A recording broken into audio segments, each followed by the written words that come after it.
Did you know that there's a never-before-seen version of 40 Winks for the Game Boy Color, and we are taking an exclusive first look today?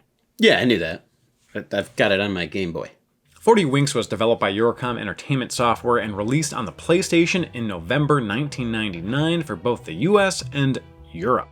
A Nintendo 64 version was planned, advertised, shown off, and even reviewed in Nintendo Official Magazine UK and Nintendo Power, where it received a 71% and 8 out of 10, respectively.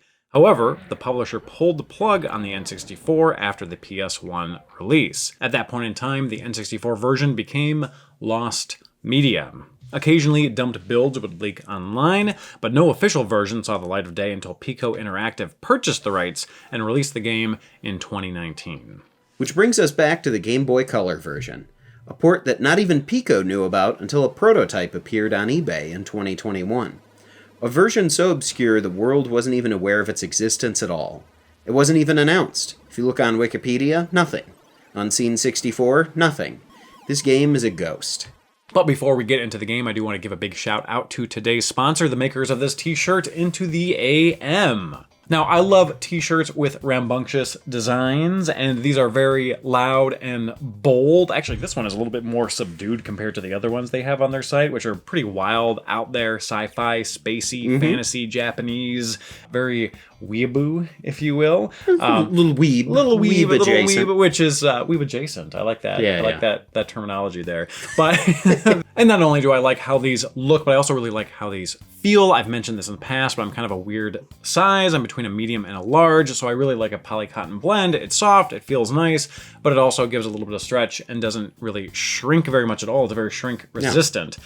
I've bought many shirts in the past that were a medium and then just like shrunk down to a small, and then I just immediately send them off to the Goodwill because they become useless, unfortunately.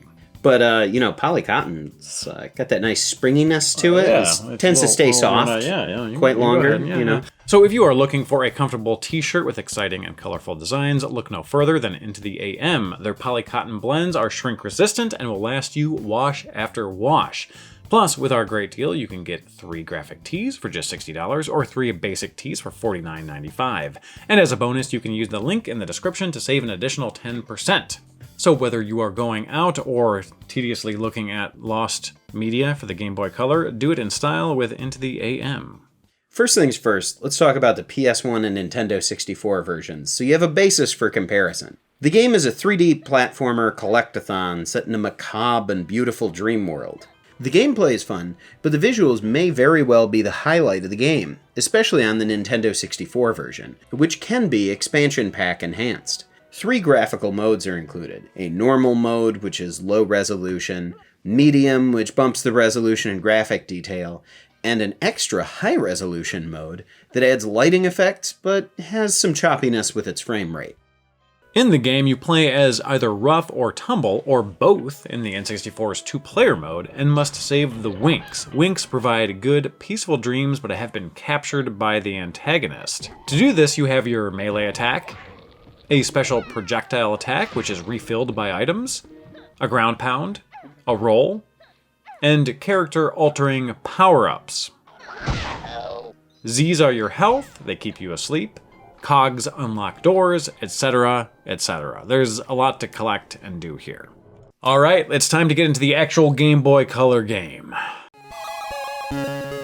Unlike the console versions on the 32 and 64-bit machines, it is not a 3D platformer collectathon, it is a 2D platformer, as one would expect, of course. To start off with, we have up to 4 levels we can choose from, which is seemingly a debug feature. Obviously, if you were playing the game for real in a retail release, you would probably just start with level 1, as one often does. Now, strangely, the projectile attack is your main weapon here, whereas in the console versions, it was a special attack that you needed to repower and refuel via items. But here, it is your primary means of attacking the enemies. I personally find that simply jumping on the enemies works better than the attack, because it has a little bit too much of a wind-up in this version. Yeah, she kind of throws her head back, spits it forward, or really it's supposed to be like a scream, is what it is. The attack is basically useless in this build of the game. Now, as you're moving around, you can see there's a decent amount of weightiness, and it feels about right. The jump might look ridiculous, but it also kind of has just the right feel. It's very pogo-y as well. Yeah. And you can jump quite high, which is bizarre considering the weight the characters seemingly have. Yeah. I mean, it's a dream world. That's true. I mean, is that a legit answer for it? Or is it just that they were like, we'll figure something out? Oh, yeah, and then you can get this suit, and it makes you jump way higher. Look at that. Mm-hmm. You get a different attack when you're in there. And just like the console versions, the different suits, the character-altering power-ups are timed. You have a limited amount of time with them, so you have to make the most of them, do whatever you need to do, and then go from there. The physics here, especially for a pre-release game, or it's pre-release, but it also never got released, are really good. I mean, a little bit of this floatiness is with the jump is a little bit too much, I'd say, but it's not like there's floatiness in the walking and the movement. Normally when you think floatiness, you think of your character like not being able to control them as you're walking back and forth kind of thing, but it's different. It's literally they're floating. Right? Yeah. But overall, physics feel really good. Oh, here we have a little water level, which is the perfect time to talk about graphics and presentation.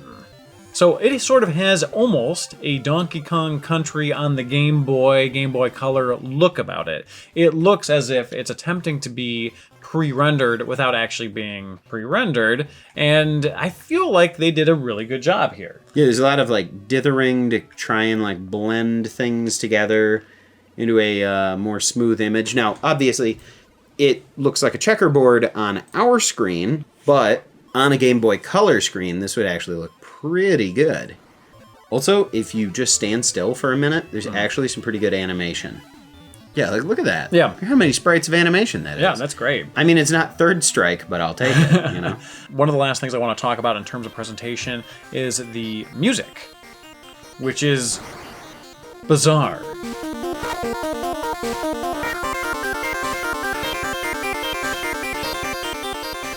It's almost ambient? Almost?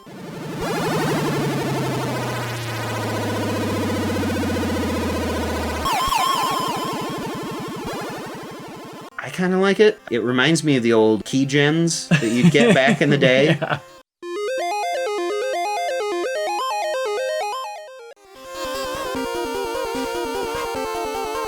I'm going to be honest, it was actually, in my opinion, worth it to pirate Sony Vegas rather than pay for it, just because the keygen cracker for it, the sound was so good on that thing. It was better than the rest of the program. Like, just look up Sony Vegas keygen music, and you'll be like, John was right. Yeah, John was right. It almost feels like there's two tracks being played on top of each other. Like, there's sort of a, ambient sound, and then there's a little bit of a melody, but not quite. It's very strange. But it kind of works for this, because it's supposed to be a weird nightmare. Like, I get exactly what they were going for. So what is the future of 40 Winks for the Game Boy Color? Now, strangely enough, this is an active IP. It is owned by Piko, and I did reach out to them and said, hey, is there going to be anything going on with this? Are you guys going to do a release? And they are, in fact, planning on doing a release, but first they want to make a couple of fixes, which primarily revolve around two things.